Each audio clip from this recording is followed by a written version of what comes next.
Okay, here's a 1560-word video script about the history of Microsoft Bob, designed to be informative, engaging, humorous, and nostalgic, targeting tech enthusiasts, Microsoft users, students, and history buffs. Microsoft Bob, the operating system.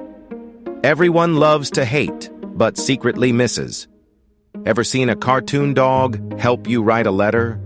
Or navigate your computer through a virtual living room?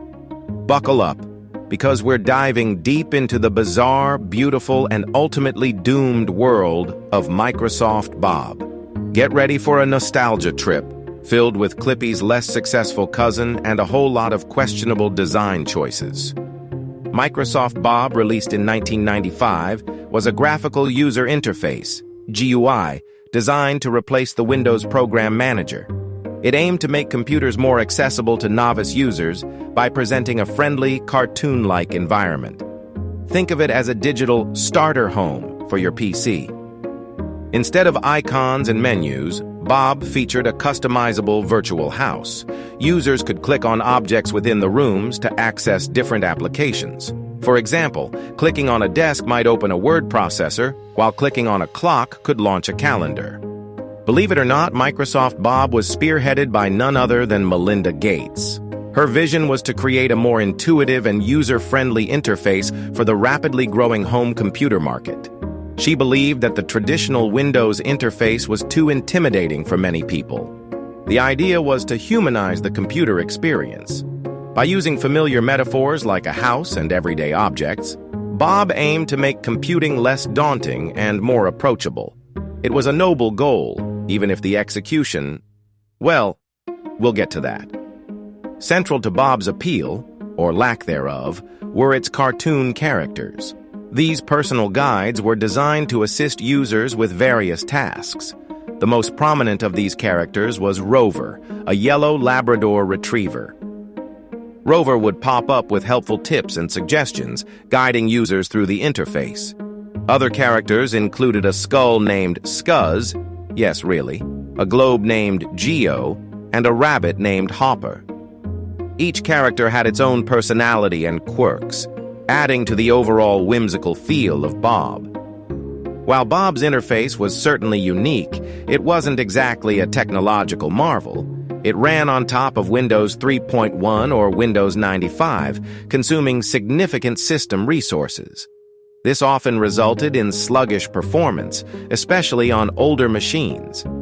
The underlying technology wasn't particularly innovative. It was more about the presentation than groundbreaking advancements. Bob essentially repackaged existing Windows applications within a friendlier shell. Microsoft poured a considerable amount of money into marketing Bob. They positioned it as the future of home computing, emphasizing its ease of use and family-friendly appeal. Advertisements featured happy families interacting with Bob, highlighting its intuitive interface. However, the initial reception was lukewarm at best. Critics panned Bob for its slow performance, clunky interface, and patronizing tone. Many users found the cartoon characters annoying and the virtual house metaphor confusing. Several factors contributed to Bob's ultimate failure. First, its system requirements were too demanding for the average home computer at the time. This resulted in a frustrating user experience. Second, the interface was simply too simplistic for experienced users. They found it restrictive and inefficient compared to the standard Windows interface. It was like trying to drive a race car with training wheels. Third, the price was too high. At around $100, Bob was more expensive than many other software packages. This made it a hard sell, especially considering its limited functionality.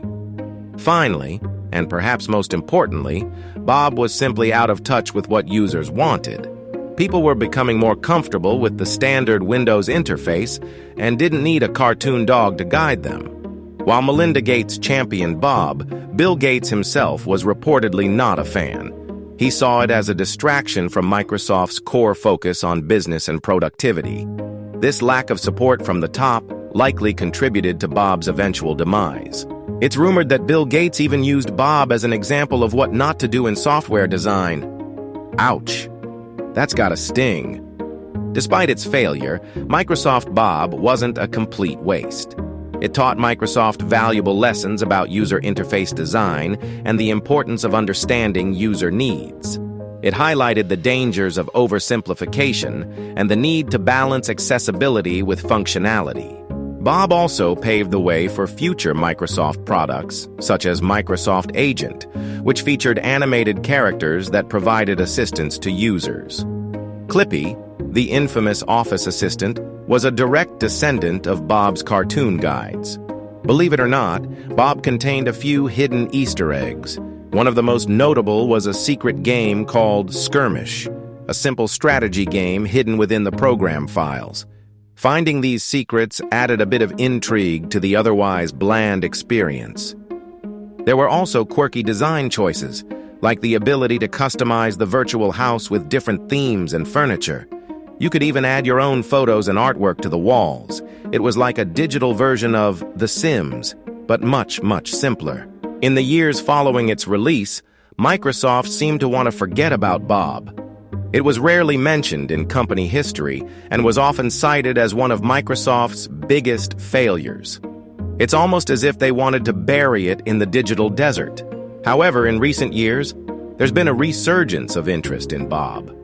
Nostalgia for the 90s has fueled a renewed appreciation for its quirky charm. People are starting to see it as a fascinating artifact of a bygone era. While you can't officially buy Microsoft Bob anymore, it's still possible to experience it through emulation. Using software like VirtualBox or DOSBox, you can run Bob on modern computers. There's also a small but dedicated community of retro gamers who enjoy playing the hidden games within Bob. It's a niche hobby, but it keeps the spirit of Bob alive. Despite its flaws, Microsoft Bob represents a bold attempt to make computers more accessible to everyone. It was a product of its time, reflecting the optimism and naivete of the early internet era. It also serves as a reminder that even the biggest companies can make mistakes. But it's through these mistakes that we learn and grow. Bob's failure ultimately helped shape the future of user interface design. So the next time you're feeling nostalgic for the 90s, take a moment to remember Microsoft Bob. It may have been a flop, but it was a memorable flop. It's a reminder that even the most ambitious ideas can sometimes fall flat. And who knows, maybe one day Microsoft will resurrect Bob in some form. Stranger things have happened. Imagine a modern version of Bob with updated graphics and AI-powered characters. It could be a hit, or another hilarious failure. Okay, time for a quick quiz. Who spearheaded the development of Microsoft Bob? What was the name of the yellow Labrador Retriever character? What was the secret game hidden within Bob? Answers: 1. Melinda Gates, 2. Rover, 3. Skirmish. Did you ever use Microsoft Bob? What were your thoughts? Share your memories in the comments below. We'd love to hear your stories. Microsoft Bob may have been a commercial failure, but it's become a cultural icon. It's a symbol of ambition, innovation, and the occasional misstep. It's a reminder that even the most well-intentioned ideas can sometimes go awry. But in its own quirky way, Bob was kind of charming. It was a product of its time, a reflection of the hopes and dreams of the early internet era. And for that, we can't help but feel a little bit nostalgic. Want to learn more about the fascinating history of Microsoft and other tech companies? Subscribe to our channel for more in-depth videos and insightful analysis. Don't forget to like this video and share it with your friends. And if you have any suggestions for future topics, let us know in the comments. Thanks for watching.